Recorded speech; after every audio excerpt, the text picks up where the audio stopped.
விஸ்வ இந்து பரிஷத் என்று பெயர், அனுமன் சேனா என்று பெயர், 1000 பெயர்களில் அவன் வருவான். அவனை நீங்கள் பயங்கரவாதி என்றுதான் அடையாளம் காண வேண்டும், ரவுடி என்றுதான் அடையாளம் காண வேண்டும். பாசிஸ்ட் சொல்றமே, பாசிஸ்ட் என்றால் என்ன அர்த்தம்னா, ஊர்ல பொறுக்கித்தனம் பண்றவன் சேர்ந்து ஒரு கட்சி ஆரம்பிச்சானால் அதுக்கு பாசிஸ்ட் கட்சி என்று பெயர். அந்த கட்சிக்கு இந்தியாவில் பாஜக என்று பெயர். பொறுக்கிகளினுடைய கட்சி தான் பாஜக. தமிழனுக்கு எந்த வகையிலும் தொடர்பில்லாத ஒரு கட்சி பாரதிய ஜனதா கட்சி. வட இந்தியாவில் இருக்கக்கூடிய ஒரு கட்சிக்காரன், வட இந்தியாவில் இருக்கக்கூடிய ஒரு பார்ப்பனன், அவன் இந்தியாவினுடைய பிரதமராக மாற வேண்டும் என்பதற்காக உருவாக்கப்பட்ட ஒரு கட்சிக்கு தமிழ்நாட்டில் ஒருத்தன் கொடி காட்டுறானா அவன் எவ்வளவு பெரிய தமிழோட துரோகியாக இருக்க முடியும்? தமிழ்நாட்டில் எப்படி பிஜேபி கொடி பறக்க முடியும்? நான் கேட்கிறேன். நான் இங்க அதிமுக இருக்கிறது, திமுக இருக்கிறது, 1000 கட்சிகள், மாநில கட்சிகள் இருக்கிறது. இந்த கட்சி கொடி உத்தரப்பிரதேசத்தில் பறக்க முடியுமா? மத்திய பிரதேசத்தில் பறக்க முடியுமா? குஜராத்தில் பறக்க முடியுமா? ஒற்றை இந்தியா என்று பேசுகிறாயே, தமிழ்நாட்டு மாநில கட்சிகளின் கொடி வட மாநிலத்தில் பறக்க முடியுமா? ஏன் தமிழ்நாட்டினுடைய விடுதலை வீரர்களுடைய பெயர் வடநாட்டில் ஏதேனும் ஒரு தெருவிற்கு வச்சிருவியா நீ?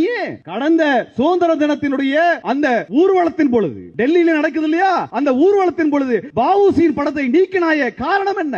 வீரமங்கை வேலுநாச்சியாரினுடைய படத்தை அந்த ஊர்வலத்தில் இருந்து நீக்கினாய மோடி அரசு, காரணம் என்ன? அவன் வட இந்தியாக்கார, வட இந்திய நலனை மட்டும் தான் பேசுவான், வட இந்தியாவோட வரலாறை மட்டும் தான் பேசுவான். வெட்கம் கட்ட தமிழன் தான் பிஜேபியில் இருப்பான். இங்க பேங்க்கு போங்க, தமிழ் பேசுறதுக்கு ஆள் இல்ல. ரயில்வேல ஏறுங்க, தமிழ் பேசுறவன் ஆள் இல்ல. இன்கம் டாக்ஸ் ஆபீஸ் போங்க, தமிழ் பேசுறதுக்கு ஆள் இல்ல. இவ்வளவே ஆவடிக்கு போங்க, அங்க இருக்கக்கூடிய அந்த டேங்க் ஃபேக்டரியில தமிழன் கிடையாது. பெல்லுக்கு போங்க, தமிழன் கிடையாது. துப்பாக்கி தொழிற்சாலை தமிழன் கிடையாது. எல்லா இடத்திலும் தமிழ்நாட்டில் இருக்கக்கூடிய நிறுவனத்தில் தமிழனுக்கு வேலை இல்லை என்ற நிலையை உருவாக்கியது மோடி சர்க்கார். அப்படிப்பட்ட சர்க்கார், அந்த கட்சியை சார்ந்தவன் தமிழ்நாட்டில் ஊர்வலம் நடத்தினா வேடிக்கை பார்ப்பது வெட்கக்கேடு. ஒட்டுமொத்த தமிழனும் தடுத்து நிறுத்தி திருப்பி அனுப்ப வேண்டும். எவன் ஊர்ல எவன்டா ஊர்வலம் நடத்துறது? எவன் ஊர்ல எவன் ஊர்வலம் நடத்துறது? 20 லட்சம் பேருக்கு தமிழ்நாட்டில் இருக்கக்கூடியவனுக்கு வேலை வாய்ப்பு இல்லை. என் தமிழ் மாணவனுக்கு அங்கே கல்வி கற்பதற்கு மருத்துவ கல்லூரி இடம் இல்லை.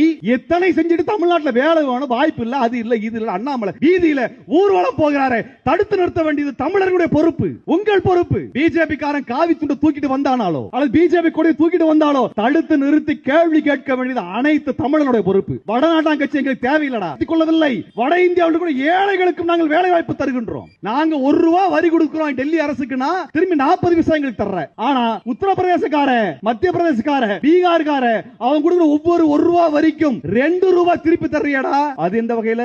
540 பேர் இருக்கக்கூடிய பாராளுமன்றத்தில் ஒட்டுமொத்த தென்னிந்திய மாநிலங்களுடைய பாராளுமன்ற உறுப்பினர்கள் ஒன்றாக சேர்ந்தால் கூட ஒரு சட்டத்தை கொண்டு வர முடியாது. நமக்கு பெரும்பான்மை கிடையாது. 3/2 பங்கு பெரும்பான்மை நமக்கு வர வேண்டும். அப்பொழுதுதான் தமிழர்களுக்கு, தென்னிந்தியர்களுக்கு சாதகமான சட்டங்களை நிறைவேற்ற முடியும். அதற்கு வாய்ப்பு இல்லை பாராளுமன்றத்தில். இன்றைக்கு அல்ல, அன்றைக்கு தந்தை பெரியார் அவர்கள் சொன்னார்கள். வெறும் 129 பாராளுமன்ற உறுப்பினர்களை வைத்து 75 ஆண்டுகள் மல்லு கட்டியாச்சு. இப்ப மோடி சர்க்கார் 129 தொகுதியிலே 33 தொகுதியை குறைக்க போகிறார்கள். 33 தொகுதி குறைக்க போறான். எந்த அடிப்படையில்?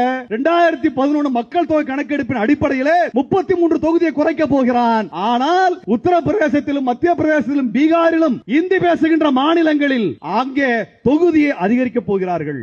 அங்க தொகுதி அதிகரிக்க போறான். புதிய பாராளுமன்ற கட்டடத்திலே வெறும் 540 பாராளுமன்ற உறுப்பினருக்கான இருக்கையை உருவாக்காமல் 800 பேருக்கான இருக்கையை உருவாக்கி இருக்கிறான். புரிஞ்சுக்கோங்க, 800 பேருக்கு இருக்கு. நான் கேக்குறேன், இருக்கிறது 540 பேர்ரா, அப்புறம் 800 பேருக்கு சேர் போட்ட? எதுக்கு சேர் போட்டனா, வட மாநிலத்தில் பாராளுமன்ற உறுப்பினர் எண்ணிக்கை அதிகம் பண்ண போறான். இதுக்கப்புறம் தமிழ்நாட்டுக்காரன், கேரளாக்காரன், ஆந்திராக்காரன், கர்நாடகாக்காரன் என்ன செஞ்சிட முடியும்? என்ன செய்ய முடியும்? 129 தொகுதியில் 33 தொகுதி போச்சுன்னா நம்ம கதை என்ன? நம்ம கதை என்ன? வெறும் 96 தொகுதியை வச்சுக்கிட்டு என்ன பண்ண முடியும்? என்ன புடுங்க முடியும்?